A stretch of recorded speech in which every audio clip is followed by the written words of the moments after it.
आज मैं आपको एक ऐसी कंपनी के शेयर के बारे में बताने वाला हूं जिसने अपने इन्वेस्टर्स को पिछले 3 सालों में अट्रैक्टिव रिटर्न दिए हैं। पिछले 3 सालों में इस कंपनी के शेयर्स की प्राइस 26 रुपीज से 256 रुपीज तक जंप कर चुकी है। और कंपनी के शेयर्स के इतने ज्यादा रिटर्न देखने के बाद बहुत सारे लोग कहते हैं कि यहाँ पर इन्वेस्टमेंट करना चाहिए। आज मैं आपको जिस कंपनी के शेयर के बारे में बताने वाला हूँ वो इंफ्रास्ट्रक्चर सेक्टर की स्मॉल कैप कंपनी है। करंटली इस कंपनी के शेयर्स की प्राइस जो है वो 271 रुपीज के आसपास चल रही है और यहाँ पर आपको इन्वेस्टमेंट करना है कि नहीं करना है, चलिए जानते हैं आज की इस वीडियो में। अगर आप लोग इस कंपनी के शेयर्स के प्राइस को देखेंगे तो पिछले दिन में इस कंपनी के शेयर्स की प्राइस 5% से ग्रो कर चुकी है। एक हफ्ते में इस कंपनी के शेयर्स ने अपने इन्वेस्टर्स को 13% के आसपास के रिटर्न दिए हैं। अगर आप एक महीने के टाइम फ्रेम में देखेंगे तो यहाँ पर आपको 49% तक के रिटर्न्स कमाने को दिखाई दे रहे हैं। एक साल में इस कंपनी के शेयर्स की प्राइस 204% से ग्रो कर चुकी है और पिछले 5 सालों में इस कंपनी के शेयर्स की प्राइस ने 584% तक की ग्रोथ दिखाई है। मैं जिस कंपनी के शेयर की बात कर रहा हूँ उस कंपनी के शेयर का नाम है जीनस पावर इंफ्रास्ट्रक्चर लिमिटेड और करंटली इस कंपनी का मार्केट कैप है 6,662 करोड़ का। यह आईटी सेक्टर की कंपनी है जो इलेक्ट्रॉनिक इक्विपमेंट बनाती है। तो चलिए अब हम जानते हैं इस कंपनी के फंडामेंटल क्या कहते हैं और इस फंडामेंटल के हिसाब से आपको इन्वेस्टमेंट करना है कि नहीं। अगर आप लोग इस कंपनी के इनकम स्टेटमेंट को देखेंगे तो यहाँ पर आपको 3 इंपॉर्टेंट चीजें पता चलेगी। कंपनी का जो रेवेन्यू है वो ईयर ऑन ईयर बेसिस पर कम होते जा रहा है और यहाँ पर अपने इन्वेस्टर्स को अट्रैक्टिव रिटर्न्स भी नहीं कमाने को दे रहा है। मतलब अगर आप लोग कंपनी के प्रॉफिट आफ्टर टैक्स के अमाउंट को देखेंगे तो यहाँ पर प्रॉफिट आफ्टर टैक्स का अमाउंट भी काफी तेजी से गिरते जा रहा है। कंपनी के रेवेन्यू की ग्रोथ इंडस्ट्री के कंपैरिजन में कम है और वहीं पर अगर मार्केट शेयर की बात की जाए तो इस कंपनी का मार्केट शेयर भी गिरते जा रहा है। 5 साल पहले इस कंपनी का मार्केट शेयर था 5.11% का, लेकिन इस कंपनी का मार्केट शेयर हो चुका है 2.69% का। अगर आप इस कंपनी के नेट इनकम के रेशियो को देखेंगे तो नेट इनकम का रेशियो भी इंडस्ट्री के कंपैरिजन में कम है। लेकिन अगर आप लोग इस कंपनी के बैलेंस शीट में देखेंगे तो यहाँ पर आपको कुछ ज्यादा फर्क नहीं दिखाई देगा। कंपनी के एसेट्स की वैल्यू ग्रो करती जा रही है लेकिन इस कंपनी के एसेट्स इतने भी ज्यादा ग्रो नहीं कर रहे हैं जितनी एक्सपेक्टेशन रखी गई थी। अगर आप लोग इस कंपनी के लायबिलिटीज के पार्ट को भी देखेंगे तो इस कंपनी का जो लायबिलिटी का पार्ट है वो भी इंक्रीज होते जा रहा है। इसके अलावा अगर आप लोग कैश फ्लो स्टेटमेंट को देखेंगे तो यहाँ पर आपको पता चलेगा कि कंपनी का net change in cash negative में है, चेंज इन वर्किंग कैपिटल भी नेगेटिव में है -43 का।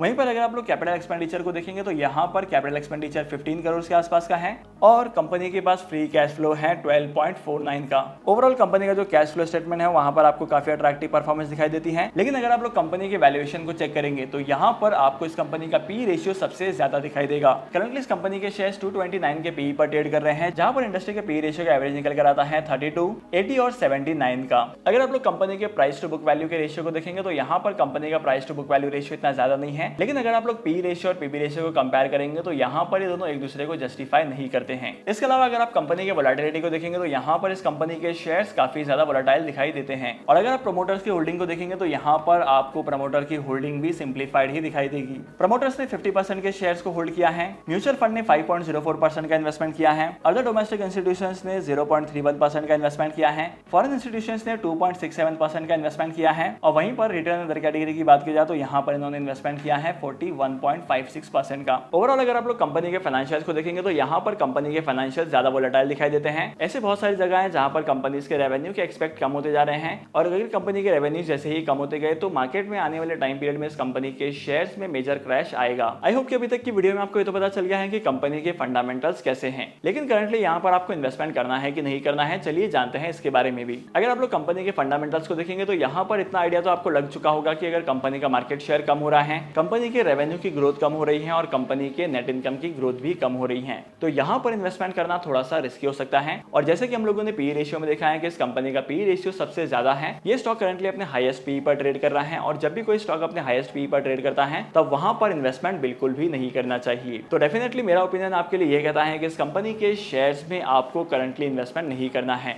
कंपनी के शेयर्स में आपको ग्रोथ तो दिखाई दे रही है लेकिन आने वाले टाइम पीरियड में इस कंपनी के शेयर्स में करेक्शन भी आ सकता है और शेयर्स की प्राइस भी गिर सकती है। और ऐसा हम लोगों ने पास्ट में बहुत सारे शेयर्स में देखा है जहां पर एक लेवल तक कंपनी के शेयर्स की प्राइस ग्रो करती है और जब उस कंपनी के शेयर्स की प्राइस में ग्रोथ आता है तो मार्केट के जो रिटेल पार्टिसिपेंट्स होते हैं वो वहां पर इन्वेस्टमेंट करने के लिए रेडी होते हैं और जब इन्वेस्टमेंट कर देते हैं तो इस कंपनी के शेयर्स अचानक से गिरने लगते हैं। तो डेफिनेटली यहाँ पर आपको इन्वेस्टमेंट नहीं करना है। स्टॉक मार्केट में 5000 से भी ज्यादा कंपनीज हैं जहां पर आप इन्वेस्टमेंट कर सकते हैं। आपको एक मल्टीबैगर कंपनी फाइंड करनी है और वहां पर इन्वेस्टमेंट करना है। डीमैट अकाउंट ओपन करने के लिए टॉप 3 ब्रोकर्स के लिंक आपको डिस्क्रिप्शन में दे दी है, वहां पर जाकर आप डीमैट अकाउंट ओपन कर सकते हैं और स्टॉक मार्केट में इन्वेस्टमेंट करना स्टार्ट कर सकते हैं। आई होप कि आज के इस वीडियो का कंटेंट आपको वैल्यूएबल लगा होगा। अगर आपको आज के इस वीडियो का कंटेंट वैल्यूएबल लगा है तो इस वीडियो को लाइक करना, शेयर करना। इसी के साथ साथ मैं आपको मिलूंगा अगली वीडियो में नए टॉपिक के साथ, एक इंटरेस्टिंग टॉपिक के साथ। तब तक के लिए signing off, happy investing and good bye.